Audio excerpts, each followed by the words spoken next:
Alexandra, frage die Karten, zeige mir einen Weg.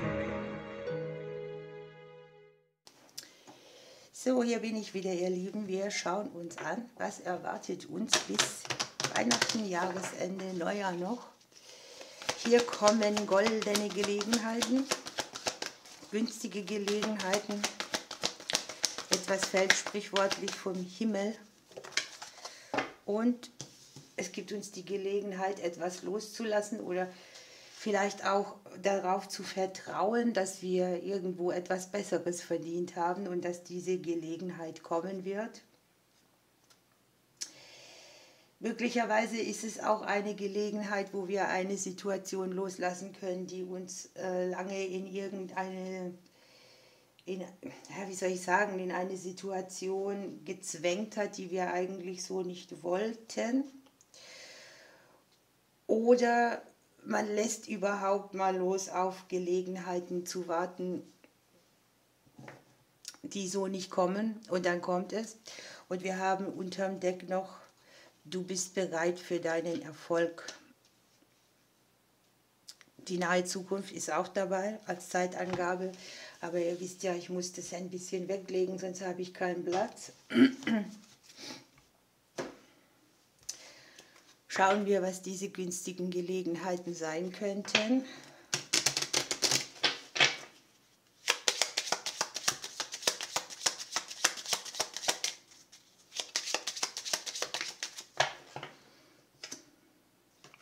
Etwas, was uns langfristig dient, etwas, was dem Leben dient und etwas, was irgendwie auch sehr schnell kommen wird. Es ist ja auch bald rum das Jahr. Oder irgendwie auch eine Veränderung mitbringt, die krasses Einschneiden irgendwie bedeutet. Man ist bereit, Schnitte zu machen. Es ist eine sehr aufklärende Energie. Man tritt aus dem Nebel raus, die Gedanken werden klarer, man weiß, was Sache ist, man kennt die Richtung. Es ist auch etwas, was man mit Denken nicht erreichen kann oder drüber nachdenken. Und es ist hier zweimal die kurze Zeit dabei, das Schnelle. Eine Wende, die etwas minimiert, die vielleicht auch auf dem kurzfristigen Weg einen Erfolg, eine Gelegenheit bringt. Die Gelegenheit, nicht vergessen, kann ja auch sein, etwas loszulassen, ein Verhaltensmuster, einen Konflikt, eine Sache, in die man sich reinsteigert.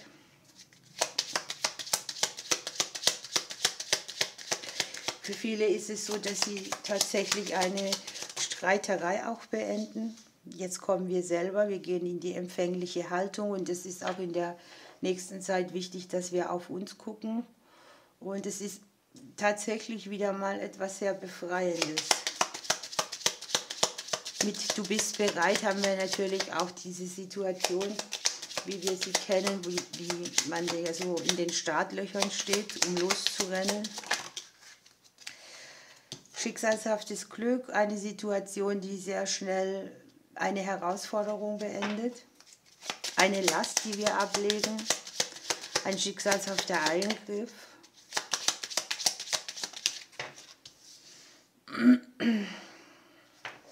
Es kann jetzt hier ein Konstrukt sein, das wir auf der Seelenebene tragen. Es kann etwas mit den Finanzen sein. Es kann sein, dass wir in etwas investieren, was uns in kleineren Erleichterungen bringt. Und es kann sein, dass es auch mit einer bewussten Entscheidung von uns zu tun hat. Da die Entscheidungskarte oder die Wegekarte im Haus der Befürchtungen auch liegt, habe ich eben hier auch, dass man eine Befürchtung loslassen kann, weil ein Weg plötzlich frei wird.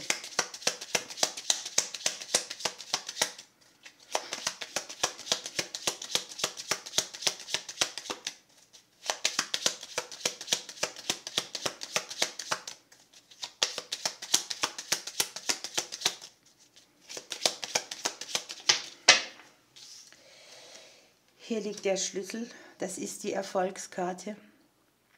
die Sicherheit, die Energie, die einen safe macht, wo man sich neue Türen öffnet. Es kann jetzt hier im Bereich von vielen Lebensbereichen sein. Wir haben den Baum in der Mitte, kann ja auch um die Vitalität gehen, dass sich da etwas aufklärt, dass man in eine andere Phase geht, dass man in eine andere Richtung nimmt, dass man besser für sich sorgt oder dass man tatsächlich hier das Loslassen so mit dabei hat. Ne? Ein schneller Erfolg, der verfügbar ist, der langfristig in die Sicherheit führt und eine Energie mitbringt, die nicht mehr so nervend ist, die wieder Ruhe gibt, eine Energie, wo man sich schnell unruhigen Zuständen auch entledigt. Es kann sein, dass man ein bisschen überrumpelt wird davon, aber so ist es halt. Schauen wir ein bisschen tiefer noch.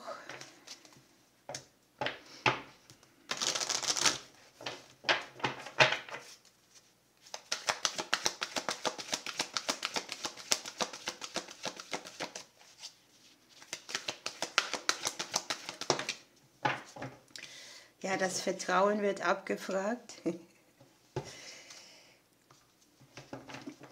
Schauen wir, was die Karte uns hier mitgeben möchte. Hier ist ein Wissen, das wir anzapfen können. Hier ist man in einer Höhle, im Schutz sozusagen. Die Höhle an sich ist ein magischer Ort. Ein Ort auch, wo Wissen, Intuition, Weisheit, alles sowas ist. Und man darf hier sehr seinen Gefühlen vertrauen in der nächsten Zeit. Und es wird halt auch gesagt, dass Vertrauen die Grundlage des Manifestierens ist. Und auch diese Karte sagt wieder, lasse los. Erlaube, dass du durch die Intuition dich so entfalten kannst, dass du irgendwo frei bist. Und vertraue nur dem, was du selber auch siehst, hörst und bei dir hast. Ne? Sage da nicht ja, wo du selber denkst, nein. Denn genau da macht man auch den Schnitt hin. Ne? Hier wird halt gesagt, dem, was man dem, was man Aufmerksamkeit schenkt, das wird wachsen und gedeihen, und sähst du eben Misstrauen, dann wird auch das gedeihen. Man hat hier etwas für die längere Zeit ausgestreut, oder das, was hier liegt, ist etwas, was auf längere Zeit wirken soll. Das haben wir halt auch mit dem Baum und uns dann auch Sicherheit und sichere Ergebnisse bringt. Wichtig ist, dass man auch loslässt, was man jetzt sich nur so und so vorstellen kann. Manchmal kommen Dinge komplett anders als gedacht.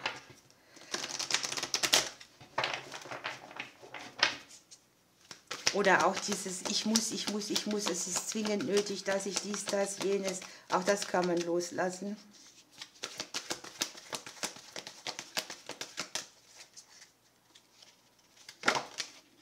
Ja, hier ist die Ameise mit dem Thema Wandlung. Eine Neuordnung entsteht.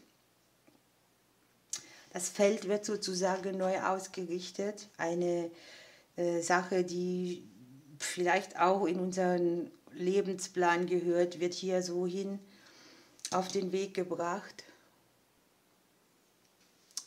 Hier geht es ganz stark um unsere Glaubensvorstellungen, um unsere Muster, die wir so haben, um schmerzliche Erfahrungen. Die Sense ist auch immer eine Wunde, ne? Die sich im Energiekörper ausgebreitet haben, zu entlassen. Und es geht tatsächlich, den Platz und die Aufgabe im Großen und Ganzen für uns selbst zu erkennen. Hier darf man sich hingeben für das, was aufgelöst werden will. Es geht darum, auszumisten, sich von Dingen zu verabschieden, die man nicht mehr braucht. Aufräumen, außen und innen. Und es geht darum, wenn man die Ameise anguckt, ne, wie ist die? Klein, hilflos. Mit einem Tritt wäre sie weg. Ne? Und möglicherweise sieht man sich so selbst. Und hier ist die Auflösung dessen. die goldene Gelegenheit, die hier Erfolg mitbringt. Es geht darum, die Berufung des Herzens zu gehen, über sich selbst hinauszuwachsen. Und es braucht ein bisschen Fleiß und Ausdauer, um diesen sicheren Platz, auf den man gewartet hat, zu haben. Aber der liegt hier in der längeren Zeit.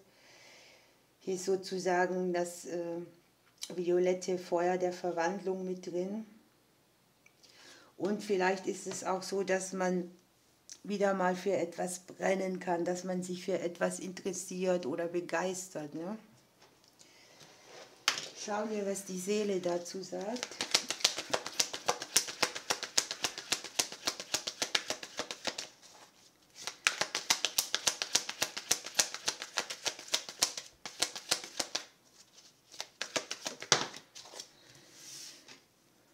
Die Reisezeit. Hier darf man etwas Auszeit nehmen. Die Seele sehnt sich nach frischem Wind. Vielleicht plant man auch eine Reise und unten am Deck haben wir noch die lichtvollen Wege. Hier sind so die Stolpersteine, über die man geht.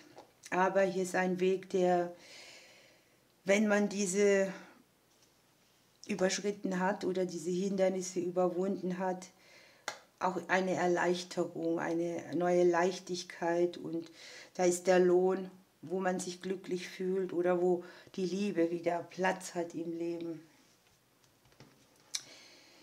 Ihr Lieben, ihr dürft noch dranbleiben, dann schauen wir uns an eine persönliche Botschaft für die nächste Zeit noch vom Jahr. Ich drücke euch und bis bald.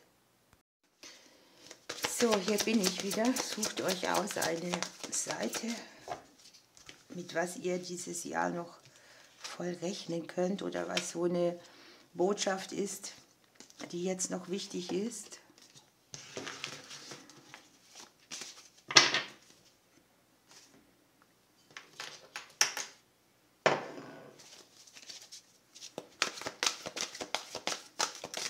Der Stapel hier ist so dick, den kann man ganz schlecht mischen. Schnell umdrehen.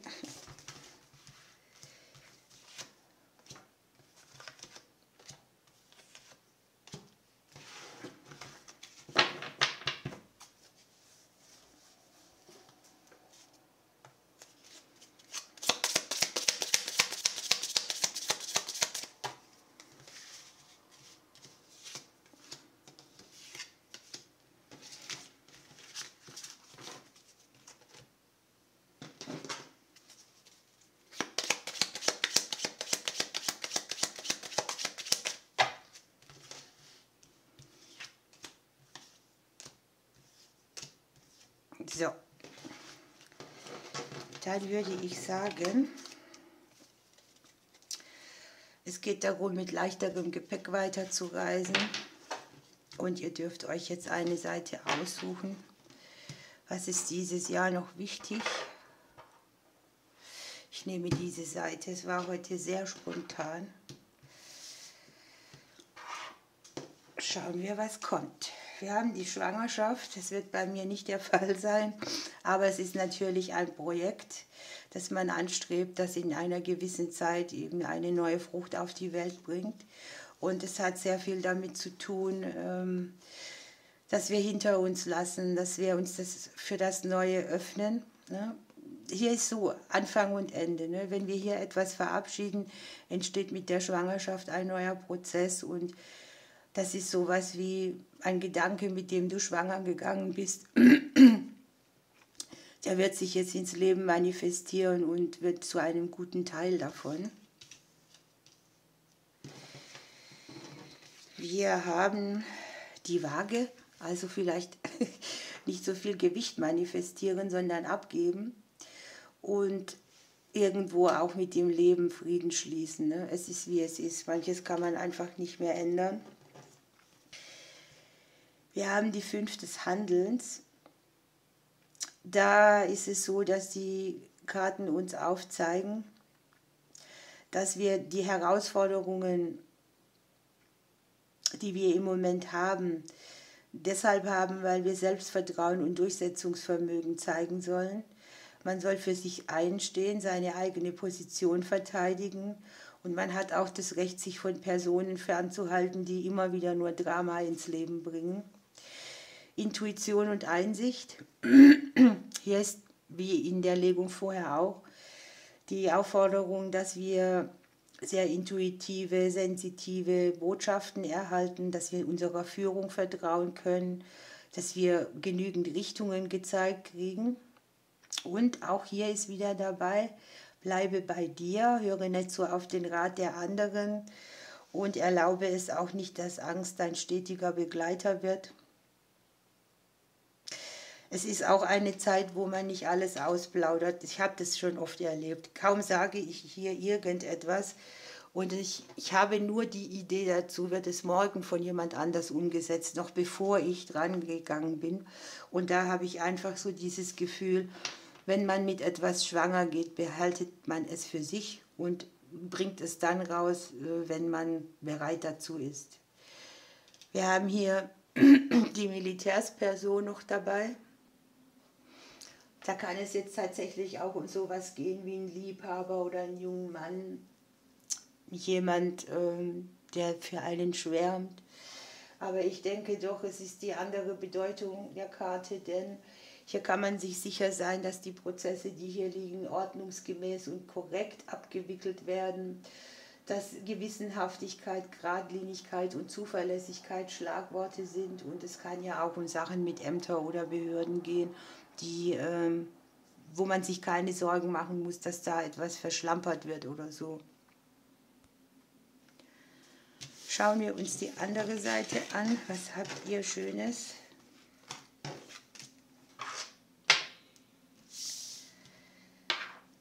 Ihr habt sich selbst behaupten. Das ist schon auch so ein bisschen der Tenor der Hauptlegung in beiden Decks, in beiden Stapeln. Auch hier geht es darum, ne, nicht zu allem Ja zu sagen, nicht sich immer benutzen lassen und nicht tun, was man nicht wirklich auch will. Und hier sind Dinge, die sich zu euren Gunsten entwickeln werden, auch zeitnah. Wenn man auch sagt, hier, das steht mir zu, das möchte ich. Ihr habt hier, du bist ein Unikat, ihr hinterlässt hier euren eigenen Fingerabdruck und die Aufforderung, fütter mal dein Sparschwein. Hier geht es um euch selbst, brauche ich sonst nicht viel dazu sagen, um den weiblichen Teil in euch. Und es geht darum, wie ihr mit euch selbst umgeht. Ne? Hier ist jemand ziemlich niedergeschlagen. Man richtet sich selbst oder man sorgt sich zu sehr. Man erwartet das Schlimmste und hat hier so ein bisschen die Hoffnung verloren. Man hat vielleicht auch schlaflose Nächte oder kann nicht gut schlafen und ihr seid ja einfach aufgefordert, abzugeben und ins Vertrauen zu kommen. Und man hat hier so dieses Ding, hier wird etwas vor sich hergeschoben, weil man vielleicht den Weg durch Grübeln nicht richtig erkennt. Oder man vermeidet etwas zu entscheiden, weil man denkt, es gibt dann einen Konflikt mit anderen. Aber hier sind Lösungen möglich, die für alle Beteiligten optimal sind. Also hier wird etwas zu euren Gunsten kommen, das euren eigenen Lebensplan, euer eigenes Dasein bereichern wird. Mit dem Sparschwein hier habe ich natürlich auch die Energie, wo man geizig mit sich selber ist, wo man sich nichts gönnt oder wo die Angst ist irgendwie auch vor finanziellen Verlusten. Ihr Lieben, ich wünsche euch eine schöne Zeit. Ich drücke euch bis bald.